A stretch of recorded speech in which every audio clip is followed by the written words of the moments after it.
Zacharie 12. On en est rendu, on est rendu à la troisième étape, la chute de Jérusalem. La chute de Jérusalem pendant la campagne d'Armageddon. Et vous allez voir ce matin, on va faire 2 étapes ce matin parce que c'est 2 étapes quand même très courtes parce que ça se passe dans un très court laps de temps, ces choses-là, ce qui se passe là. Et on va faire la 3e étape et la 4e étape ce matin. Vous allez voir. Et si vous avez votre carte ici, alors maintenant, les troupes sont rassemblées. Babylone a été détruite. On a vu ça la semaine passée. Et maintenant, l'Antichrist va descendre, ou plutôt va monter parce que c'est dans les montagnes, mais il descend vers le sud plutôt. Et il va se rendre à Jérusalem. Et c'est ça qu'on regarde pour la 4e étape. Et Jérusalem, il va se passer des choses justement dans cette ville-là. Une guerre épouvantable. Et ça va être affreux. Et on va voir aussi que l'Antichrist va avoir réellement à cœur de détruire, d'éradiquer complètement les Juifs. Il veut qu'ils disparaissent de la surface de la terre.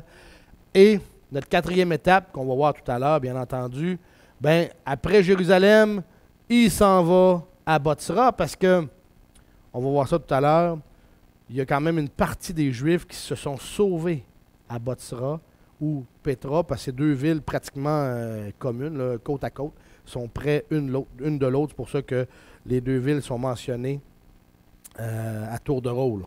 Mais, avant d'aller plus loin, là, j'ai fait un résumé raccourci, on va dire, de ce qu'on va regarder tout à l'heure. Mais commençons justement avec Zacharie, chapitre 12, versets 1 à 3, qu'on regarde à l'instant même. Parfait. Zacharie 12, 1 à 3 va comme suit. La parole de l'Éternel prononcée sur Israël. Ainsi a dit l'Éternel qui a étendu les cieux, qui a fondé la terre et qui a formé l'esprit de l'homme au-dedans de lui. Voici, je ferai de Jérusalem une coupe d'étourdissement pour tous les peuples d'alentour. Ce sera aussi contre Juda dans le siège de Jérusalem. En ce jour-là, je ferai de Jérusalem une pierre pesante pour tous les peuples. Tous ceux qui en porteront le poids seront meurtris et toutes les nations de la terre s'assembleront contre elle. Marc-Étienne, ça tourne? Parfait. Alors, là, on en est là. 3e étape de notre campagne d'Armageddon, l'Antichrist. Vous savez, l'Antichrist, lui, si je retourne en arrière, bien entendu, ici, là, lui, actuellement, il est ici, dans la vallée de Megiddo. Hey, je vais vous montrer des photos, justement, de cette vallée-là tout à l'heure. C'est immense. C'est immense. Et même, je vais vous montrer une photo qui a été prise directement du mont Megiddo, dans cette vallée-là, la vallée de... Ils appellent ça la vallée de Megiddo, mais c'est connu aussi sous le nom de la vallée de Jizréel. Si jamais vous faites votre lecture, la vallée de Jizréel, des fois dans l'Ancien Testament, quand ils nomment cette vallée-là, c'est cette fameuse vallée où les alliés de l'Antichrist vont se réunir pour faire la guerre. Alors, il est là, l'Antichrist, et lui, il vient d'apprendre que Babylone a tombé. Parce que, justement, Babylone a été attaquée par des gens qui n'étaient pas d'accord avec son régime, et elle s'est effondrée, cette Babylone-là, et l'Antichrist a complètement, les bras lui sont tombés. Il a tremblé de savoir comment ça que ma ville de Babylone, elle a tombé. Mais il ne retourne pas à Babylone pour essayer de la protéger. Non, son but, c'est les Juifs. Tout simplement. Donc, Il va être préoccupé avant tout par l'objectif le plus important de Satan, celui de se débarrasser du peuple juif. Et c'est ce qu'on vient de lire justement dans la campagne d'Armageddon, plutôt dans la Zacharie 12, par rapport à la campagne d'Armageddon. Je retourne justement ici. Et ça, cette chose-là concernant justement le fait de Zacharie chapitre 12, j'aimerais juste vous montrer le verset 2, avant d'aller plus loin. Ça dit, le premier verset, on parle de l'Éternel, puis on parle de l'Éternel comment c'est un Dieu souverain, hein? Celui qui a étendu les cieux, qui a fondé la terre, qui a formé l'esprit de l'homme au-dedans de lui, pour montrer qu'il est tout-puissant. Mais le verset 2 parle de Jérusalem d'une façon spéciale. Il dit, « Je ferai de Jérusalem une coupe d'étourdissement pour tous les peuples d'alentour. » Jérusalem dérange. C'est une ville qui dérange, puis on le sait, on le voit déjà aujourd'hui. Combien qu'au Moyen-Orient, Jérusalem et Israël en particulier, le pays, est dérangeant pour les nations qui sont autour. Toutes les nations autour veulent tout simplement faire en sorte de...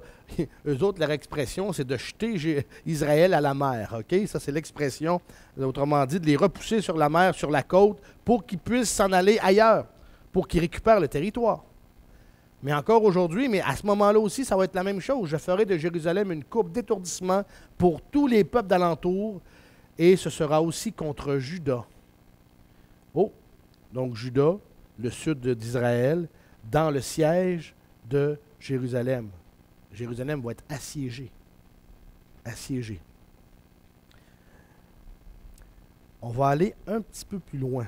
Vous avez le verset 12, qu'on voit déjà que la prophétie commence que Jérusalem va être assiégée. J'aimerais qu'on y aille dans Zacharie 14. Dans Zacharie chapitre 14, les versets 1 et 2. Regardez ce qui est dit. Regardez ce qui est dit concernant la chute de Jérusalem. C'est dur, mais vous allez voir. Donc, à ce moment-là, quand l'Antichrist va arriver puis va faire la guerre, directement, là, il va aller justement faire la guerre à la ville de Jérusalem, ça dit, « Voici un jour vient pour l'Éternel où tes dépouilles seront partagées au milieu de toi. J'assemblerai toutes les nations à Jérusalem pour lui faire la guerre. Et la ville sera prise, les maisons seront pillées, les femmes violées, la moitié de la ville s'en ira en captivité, mais le reste du peuple ne sera pas retranché de la ville. » OK? C'est une guerre qui va être atroce, qui va être dure, là. Alors, en partant de la vallée de Jizréel, les armées de l'Antichrist, OK, vont se diriger vers le sud. Et toutes, comme on dit, toutes les nations vont s'unir contre Jérusalem. L'Antichrist et tous ses alliés. À nouveau, Jérusalem, la ville, va tomber sous la direction des gentils et la moitié de la population va être même emmenée en esclavage. Tandis qu'il va être permis à l'autre moitié de demeurer dans la ville. Mais la ville va tomber. La prise de Jérusalem, OK, par les forces de l'Antichrist, par exemple, même s'il y a une guerre, elle ne sera pas facile, cette guerre-là. Ce ne sera pas facile à l'Antichrist et à l'armée qui va être avec lui de conquérir Jérusalem. Dieu va pousser énormément de Juifs, OK, à résister à l'attaque. Ça va causer de grandes pertes à l'armée de l'Antichrist.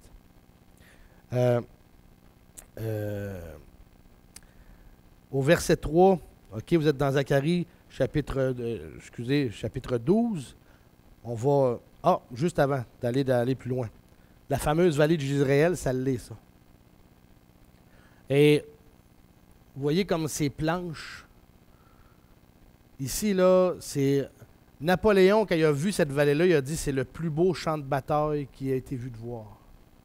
Parce que justement, c'était tellement planche qu'aussitôt qu'il y avait une butte pour mettre les dirigeants de l'armée, qui pouvaient voir tous les mouvements de l'armée, Napoléon a été émerveillé par ça. Et savez-vous C'est quoi ce bout de montagne-là ici?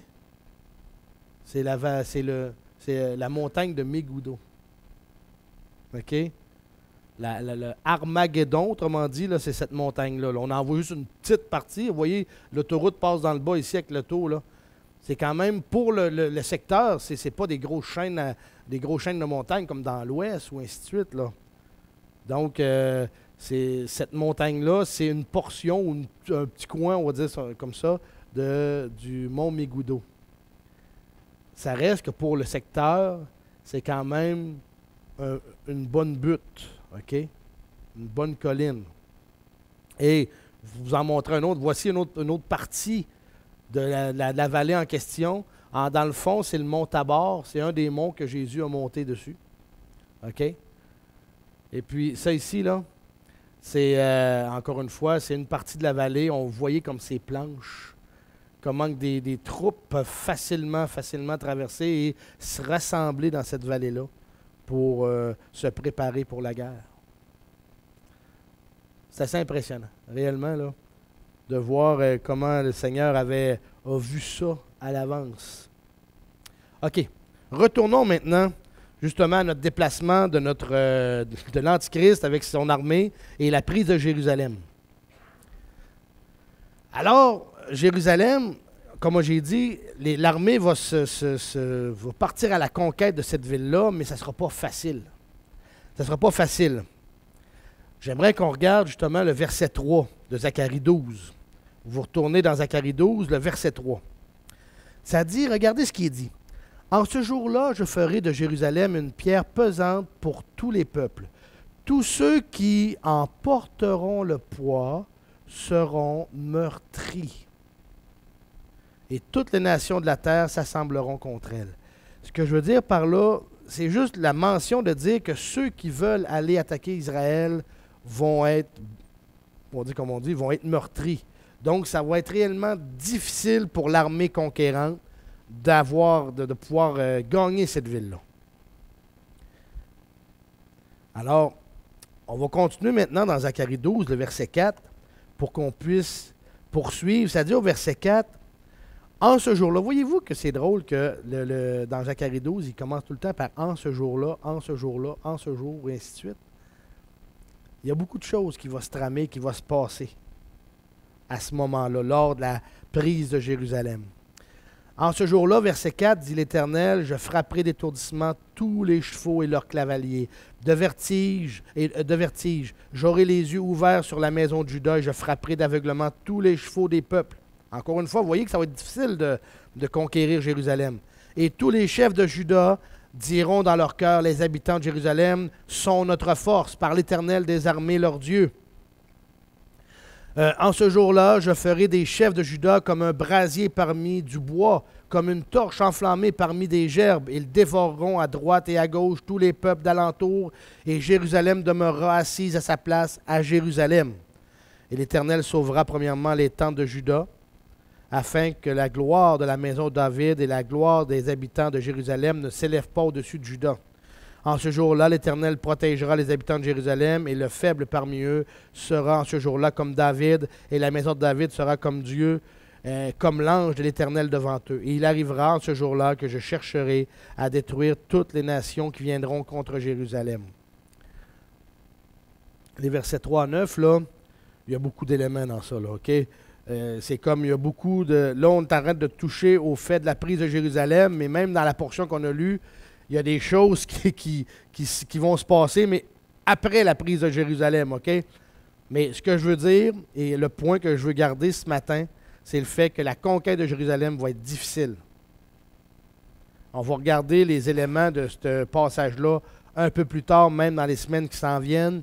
Là, je vous en ai fait la lecture au complet, globalement, mais vous allez voir qu'est-ce qu'il y en est. Donc, Jérusalem va être difficile. Mais quand même, Dieu va intervenir pendant cette prise cette conquête de Jérusalem-là par l'Antichrist. Dieu va intervenir juste avant le retour de Jésus.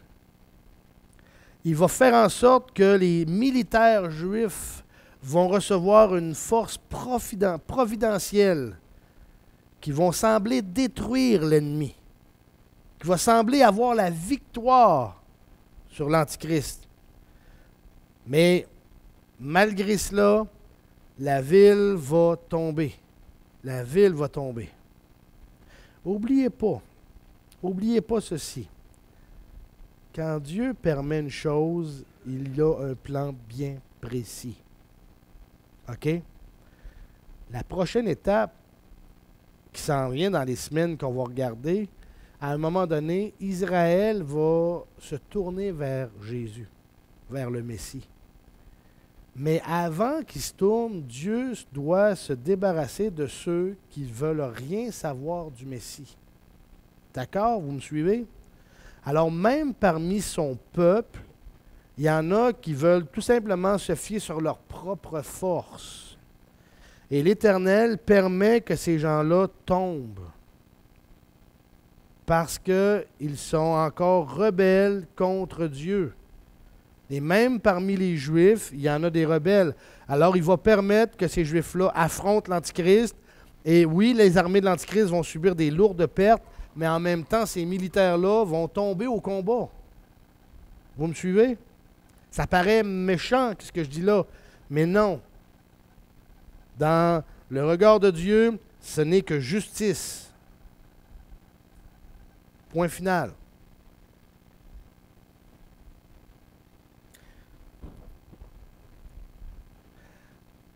Alors, même, je ne tournerai pas dans ce passage-là, mais si jamais vous voulez aller voir dans Michée, chapitre 4, versets 11 à 14, ça en est un autre endroit qui parle justement de la prise de Jérusalem et justement de la résistance que Juda, ou plutôt que des Juifs, vont opérer contre les armées de l'Antichrist. Mais on ne tournera pas ce matin. Alors, après la terrible bataille que les armées de l'Antichrist vont faire contre Jérusalem, et toutes les pertes qui vont être engendrées par cette bataille-là, autant du côté de l'Antichrist, autant du côté des résistants juifs, OK?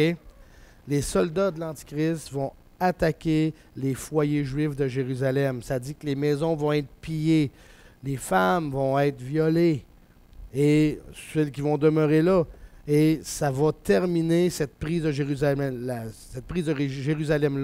la troisième étape de la campagne d'Armageddon. Alors, cette portion-là d'Israël va tomber. Et quand Jérusalem va tomber, ça va nous conduire aussi à la quatrième étape. Ça se passe en très peu de temps, là. C'est une question de jours. C'est même pas une question de mois ni de semaines. C'est une question de jours. Et aussitôt que l'armée conquiert Jérusalem, elle ne s'arrête pas là, elle prend la route de Botsra, qui se trouve, elle, être en Jordanie du Sud.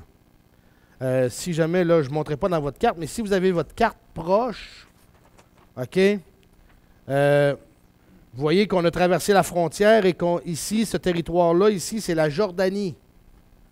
Et on est dans le sud de cette Jordanie-là. Tout simplement. Et là, l'Antichrist déplace ses troupes et s'en va directement là-bas. J'aimerais qu'on tourne dans Jérémie 49. Tournez dans Jérémie 49 pour notre quatrième étape. Oui, notre quatrième étape.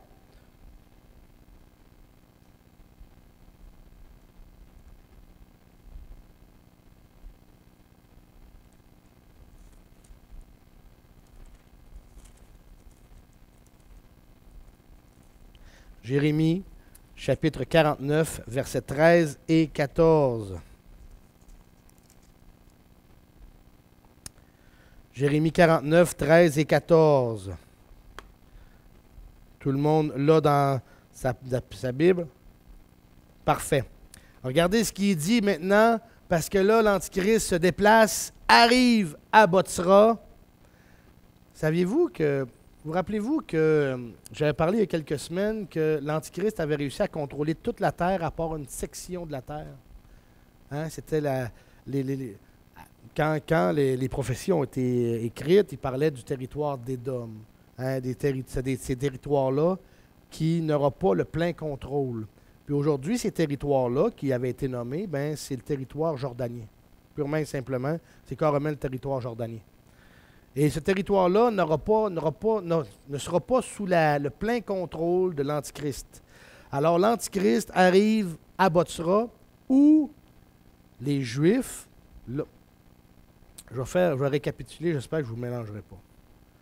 Vous rappelez-vous, il y a quelques semaines, on avait parlé que l'Antichrist avait profané le temple en se déclarant Dieu dans le temple. Hein? Vous vous rappelez de ça lorsqu'on avait parlé de ça, que quand il était rentré dans le temple, c'était l'abomination de la désolation? OK. Vous rappelez-vous dans Matthieu 24, quand il dit que lorsque vous verrez ces choses, ne descendez pas dans la maison pour prendre vos choses, que celui qui sera au champ ne retourne pas à la maison, mais qui tout de suite s'enfuit. Vous rappelez-vous de ça dans Matthieu 24? Bien, il y a une grande quantité de Juifs qui avaient écouté ces prophéties-là, qu'ils ont pris au mot. Et quand l'Antichrist, il y a quelque temps de ça, avait fait cette chose-là, l'abomination de la désolation, il s'était sauvé. Puis il s'était sauvé à Bozrah. Donc, il en était resté une gang à Jérusalem, puis en Israël. Il y a une grosse gang de Juifs qui étaient partis puis qui s'étaient sauvés à Bozrah. Ça, c'est ce qui s'était tramé il y a des semaines de ça, OK? Maintenant, ce qu'on voit ce matin, c'est quand Jérusalem est prise, l'Antichrist a conquis une partie d'Israël, mais il y a une gang de Juifs qui s'étaient sauvés à Bozrah. Cette gang-là qui avait vu l'abomination se faire dans le temple. Et c'est pour ça que l'Antichrist, actuellement, il s'en va pour la 4e étape, il s'en va à Bozrah. Parce qu'il s'en va annihiler, il s'en va tuer cette gang-là. Là. Parce qu'il sait qu'ils sont là. Alors, c'est la raison pourquoi, justement, qu'il se trouve actuellement là, les armées de l'Antichrist. Et on va regarder Jérémie 49, les versets 13 et verset 14. Ça dit... Car j'ai juré par moi-même, dit l'Éternel, que Bozrah sera détruite en désolation, en opprobre, en désert et en malédiction, et que toutes ces villes deviendront des solitudes éternelles. Je l'ai entendu de la part de l'Éternel, un messager est envoyé parmi les nations. Assemblez-vous, dit-il, et venez contre elles, levez-vous pour combattre. Encore une fois, l'Antichrist et ses armées s'en viennent à Bozrah. Et comme j'ai dit tout à l'heure, on parle d'une ville qui se nomme Pétra. On parle d'une ville qui se nomme Bozrah. Regardez au verset 13, la dernière phrase. Et que toutes ces villes deviendront des solitudes éternelles. Voyez-vous que Bozrah était comme une capitale qui avait le contrôle sur plusieurs villes autour d'elle. Alors, quand on parle de Bozrah, c'est pas tant une ville qu'un territoire en particulier.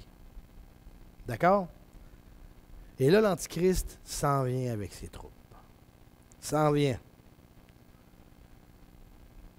La plus grande concentration de Juifs et de dirigeants juifs ne se trouvera plus à Jérusalem ni en Israël, mais à Bozrah, la ville de Jordanie. Aujourd'hui, la ville de Bozrah, c'est une ruine en réalité, OK?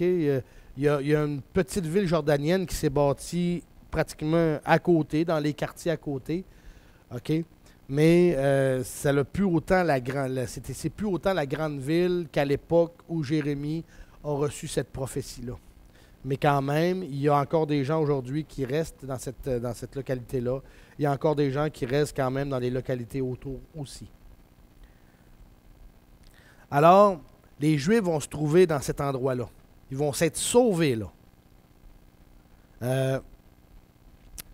L'objectif principal, comme je dis, de la campagne d'Armageddon, c'est de détruire le peuple juif. Alors, les armées des nations qui sont alliées avec l'Antichrist vont descendre là-bas et vont aller de Jérusalem à Bozrah.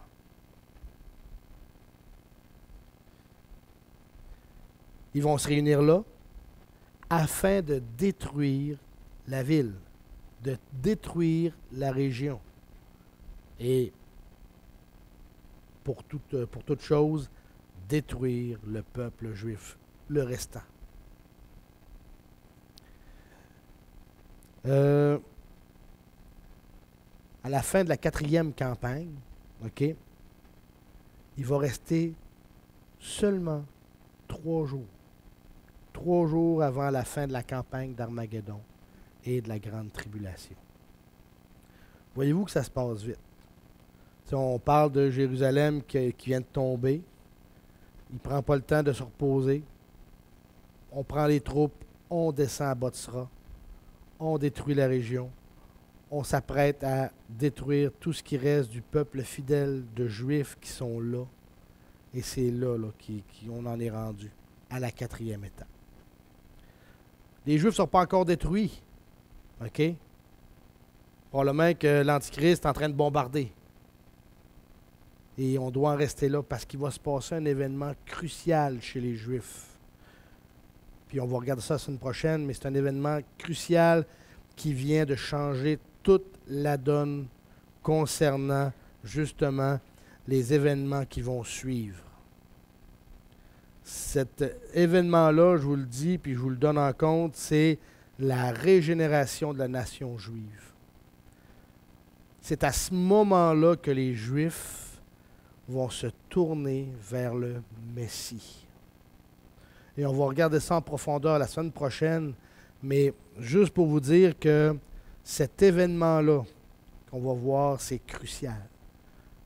C'est réellement l'événement qui fait changer toute la campagne au grand complet. Alors, ce matin, on a regardé rapidement qu'est-ce qu'il y en est. Jérusalem tombe, Botsra est aux portes de la destruction, l'Antichrist a placé ses troupes, il est là, probablement, on arrête ça actuellement à ce moment-ci, l'Antichrist peut-être bombarde les villes et est en train de se préparer à faire un assaut. On en arrête là pour ce matin. Alors, on va prier. Père éternel, on est devant toi. Seigneur grand Dieu, je te prie que tu puisses mettre ta main sur ton peuple.